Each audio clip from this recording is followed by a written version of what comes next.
Tantangan dan masalah dalam Manet. Yang pertama, mobilitas.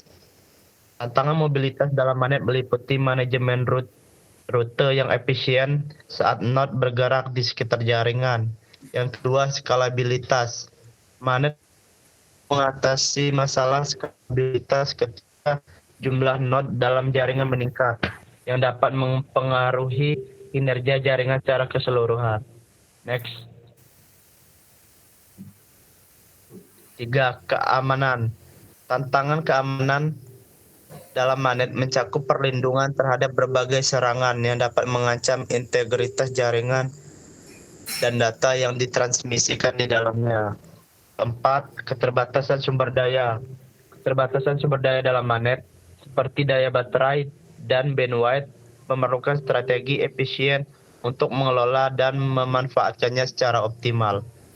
Next.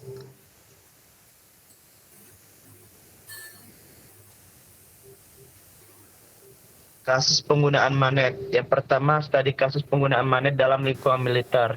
Contoh penggunaan Manet dalam konteks militer adalah penggunaan untuk mendukung komunikasi di medan perang tanpa infrastruktur tetap. Selanjutnya, next. Yang kedua, implementasi Manet dalam bencana alam. Penerapan Manet dalam situasi bencana alam memungkinkan tim penyelamat untuk berkomunikasi secara efektif tanpa tergantung pada infrastruktur komunikasi yang mungkin rusak akibat bencana. Yang ketiga, penerapan Manet dalam industri komersial. Dalam lingkungan dapat digunakan untuk mendukung komunikasi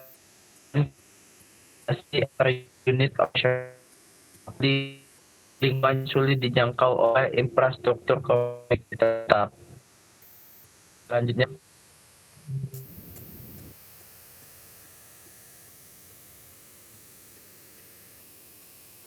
next. Pengembangan teknologi terbaru dalam Manet. Kembangan terbaru dalam Manet yang peningkatan keamanan jaringan dan peningkatan kemampuan jaringan untuk mengatasi tantangan mobilitas. Next.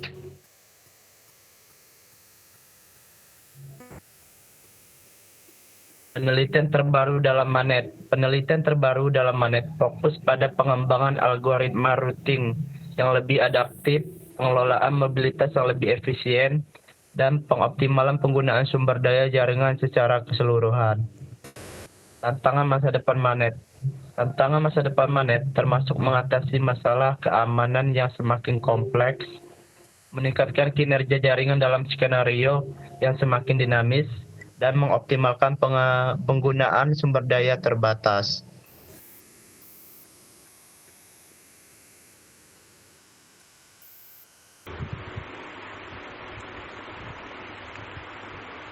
Pembahasan yang ketiga mengenai VANET, Vehicular Ad Hoc Network. Jaringan ad hoc kendaraan VANET dibuat dengan menerapkan prinsip jaringan ad hoc seluler Manet, pembuatan jaringan nirkabel perangkat seluler secara spontan ke domain kendaraan. VANET pertama kali disebutkan dan diperkenalkan pada tahun 2001 di bawah aplikasi komunikasi dan jaringan seluler ad hoc kendaraan ke kendaraan, di mana jaringan dapat dibentuk dan informasi dapat disampaikan antar kendaraan. Telah ditunjukkan bahwa arsitektur komunikasi kendaraan ke kendaraan dan kendaraan ke jalan akan hidup berdampingan di VANET untuk menyediakan keselamatan jalan, navigasi, dan layanan pinggir jalan lainnya. VANET adalah bagian penting dari kerangka sistem transportasi cerdas. Terkadang VANET disebut sebagai jaringan transportasi cerdas. Mereka dipahami telah berevolusi menjadi internet kendaraan yang lebih luas, yang pada akhirnya diharapkan berkembang menjadi internet kendaraan otonom. Meskipun pada awal tahun 2000-an, VANET dipandang hanya sebagai penerapan prinsip-prinsip MANET satu ke satu, namun sejak itu VANET berkembang menjadi bidang penelitian tersendiri. Pada tahun 2015, istilah VANET menjadi lebih sinonim dengan istilah komunikasi antar kendaraan yang lebih umum meskipun fokusnya tetap pada aspek jaringan spontan, apalagi pada penggunaan infrastruktur seperti roadside unit atau jaringan seluler. Seperti yang Anda lihat gambar pada sebelah kanan, pembahasan mengenai aplikasi. VANET mendukung berbagai aplikasi mulai dari penyebaran informasi satu hop yang sederhana, misalnya pesan kesadaran kooperatif, hingga penyebaran pesan multi-hop dalam jarak yang sangat jauh. Sebagian besar perhatian terhadap jaringan ad hoc seluler, MANET, sama dengan VANET, namun rinciannya berbeda. Daripada bergerak secara acak, kendaraan cenderung bergerak secara terorganisir. Interaksi dengan peralatan pinggir jalan juga dapat dikarakterisasi dengan cukup akurat. Dan yang terakhir, sebagian besar kendaraan dibatasi jangkauan geraknya, misalnya dengan dibatasi untuk mengikuti jalan raya beraspal.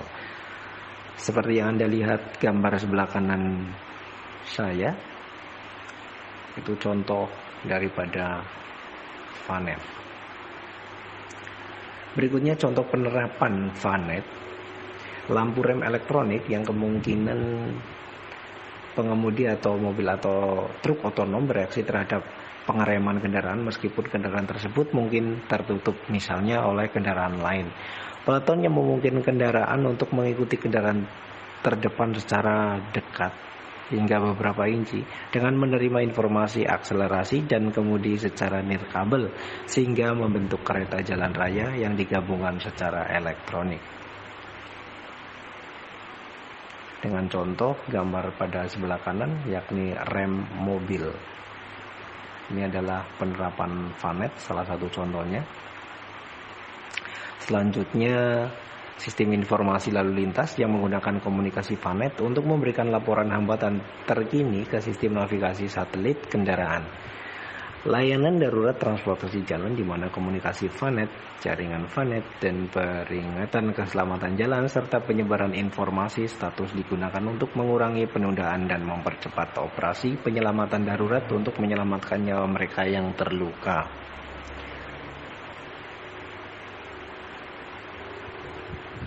Berikutnya adalah layanan on the road. Layanan on the road juga diharapkan bahwa jalan raya transportasi di masa depan akan menjadi berbasis informasi atau diaktifkan secara nirkabel.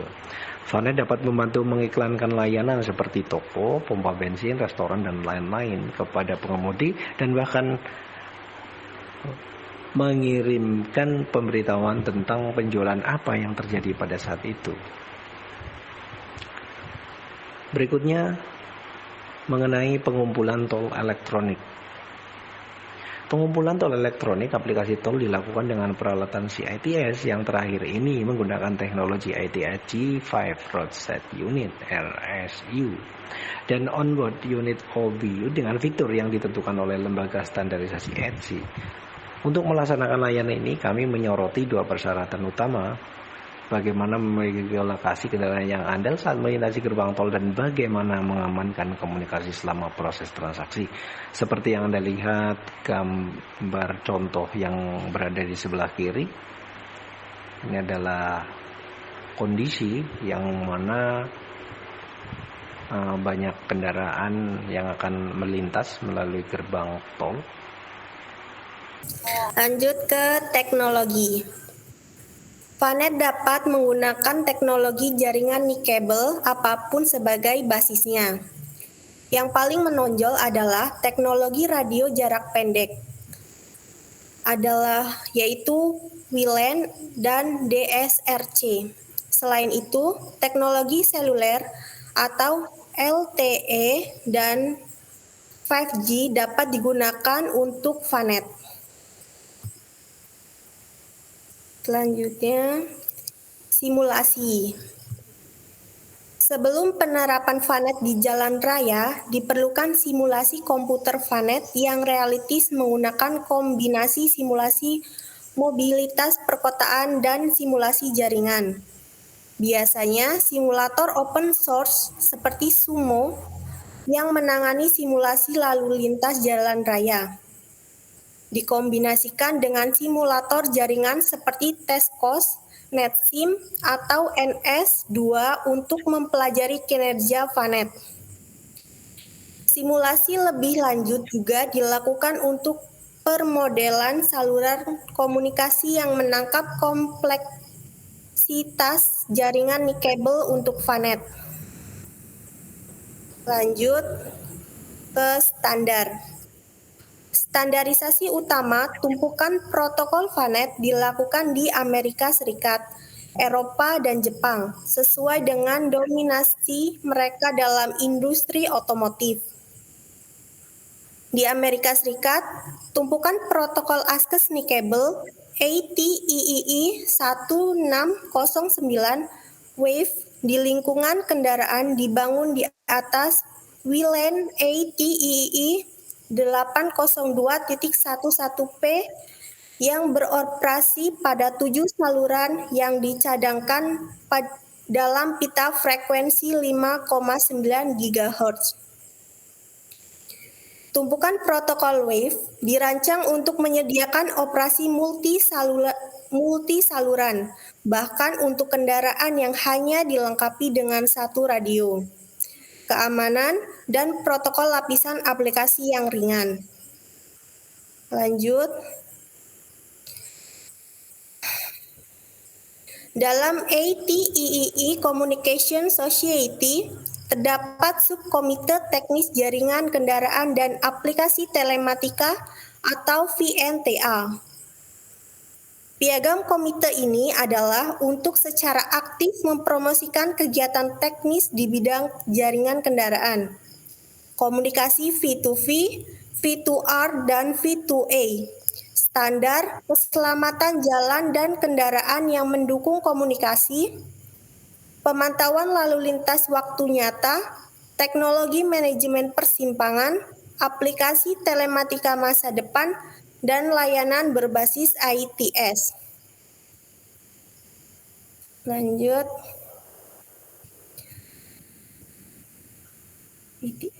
Frekuensi radio. Di Amerika Serikat, sistem ini akan menggunakan wilayah pita 5,9 GHz yang ditetapkan oleh Kongres Amerika Serikat. Frekuensi tidak berlisensi yang juga digunakan oleh Wi-Fi. Standar V2V Amerika Serikat umumnya dikenal sebagai WAVE atau ASCII nikabel untuk lingkungan kendaraan. Dibangun berdasarkan standar ATEEE 802.11p tingkat rendah sejak tahun 2004. Ini adalah variasi dari MANET atau Mobile Ad Hoc Network dengan penekanan pada node adalah kendaraannya. Pada tahun 2001 disebutkan dalam sebuah publikasi bahwa selama bertahun-tahun terdapat banyak penelitian dan proyek di bidang ini yang menerapkan WANET untuk berbagai aplikasi, mulai dari keselamatan hingga navigasi dan penegakan hukum. Pada tahun 1999, Komisi Komunikasi Federal Amerika Serikat atau FCC mengalokasikan 75 MHz pada spektrum 5850 sampai 5925 GHz untuk sistem transportasi cerdas. Lanjut, konflik spektrum. Pada tahun 2016, V2V berada di bawah ancaman dari televisi kabel dan perusahaan teknologi lainnya yang ingin mengambil sebagian besar spektrum radio yang saat ini disediakan untuknya dan menggunakan frekuensi tersebut untuk layanan internet berkecepatan tinggi. Bagian spektrum V2V saat ini dikesampingkan oleh pemerintah pada tahun 1999. Industri otomotif perusahaan mempertahankan semua yang mereka bisa. Katakanlah bahwa mereka sangat membutuhkan spektrum untuk V2V. Lanjut.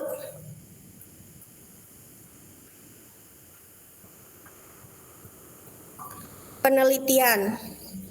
Penelitian di VANET dimulai sejak tahun 2000 di universitas dan laboratorium penelitian yang berevolusi dari para peneliti yang bekerja pada jaringan ad hoc kabel dan banyak yang telah mengerjakan protokol ASKES media, routing, penyebaran pesan peringatan, dan skenario aplikasi VANET. Lanjut.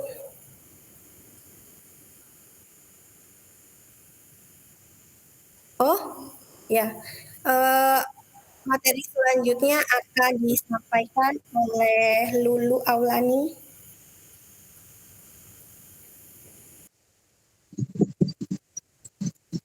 P2P saat ini sedang pengembangan aktif oleh General Motors yang mendemonstrasikan sistemnya pada tahun 2006 menggunakan kecerdasan Cadillac.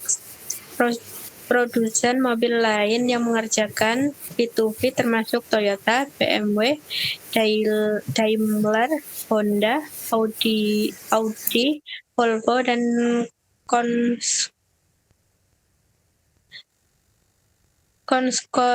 konsorsium komunikasi Care-to-Care. Lanjut.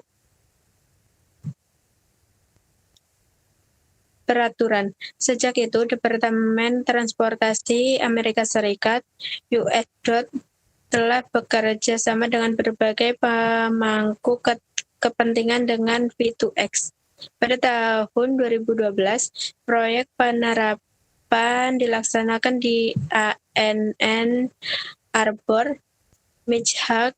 Sebanyak 2.800 kendaraan meliputi mobil, sepeda motor, bus, dan HGV dari berbagai merek ikut serta menggunakan peralatan dari pabrikan berbeda. Lanjut. Pada bulan Agustus 2014, NHTSA menerbitkan laporan yang menyatakan bahwa teknologi kendaraan ke kendaraan secara teknis terbukti siap untuk diterapkan.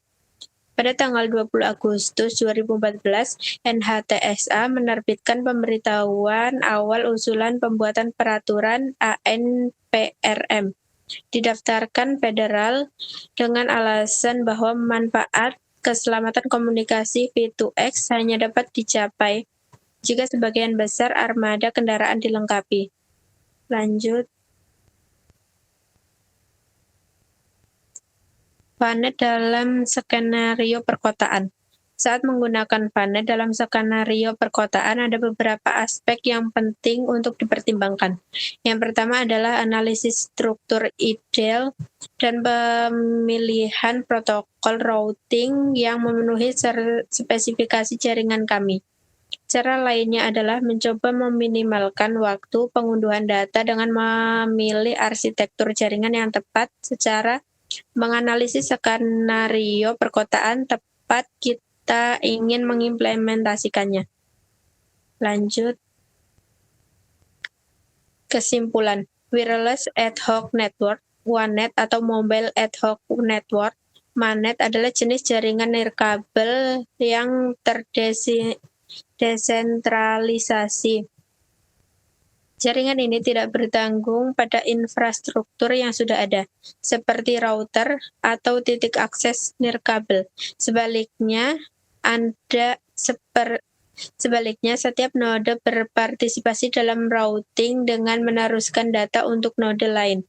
Penentuan node mana yang meneruskan data dibuat secara dinamis berdasarkan konektivitas jaringan dan algoritma routing yang digunakan. Jaringan nirkabel semacam ini tidak memiliki komplementasi peraturan dan administrasi infrastruktur, sehingga perangkat yang membuat dan bergabung dengan jaringan on-the-fly lain.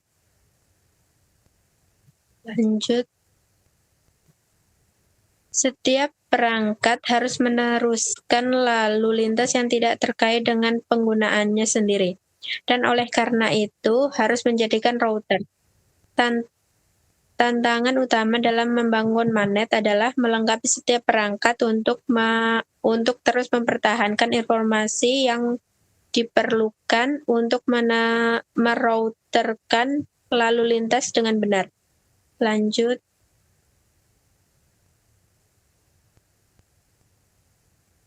Vehicular Ad Hoc Network. VANET adalah jenis jaringan nirkabel yang terbentuk dari komunikasi antara kendaraan dan unit pinggiran jalan RSU dan yang memanfaatkan infrastruktur telekomunikasi untuk meningkatkan keselamatan dan efisien lalu lintas. Teknologi ini dapat diterapkan untuk sistem manajemen kecelakaan cerdas dan tanggap darurat di lingkungan perkotaan. VANET merupakan salah satu cabang dari Mobile Ad Hoc Network, MANET, yang menggunakan prinsip-prinsip pembentukan jaringan spontan antara perangkat bergerak. VANET pertama kali disebutkan dan diperkenalkan pada tahun 2001 dengan nama Care-to-Care Ad Hoc Mobile. Lanjut. VANET dapat beroperasi secara mandiri atau terhubung ke internet yang lebih besar.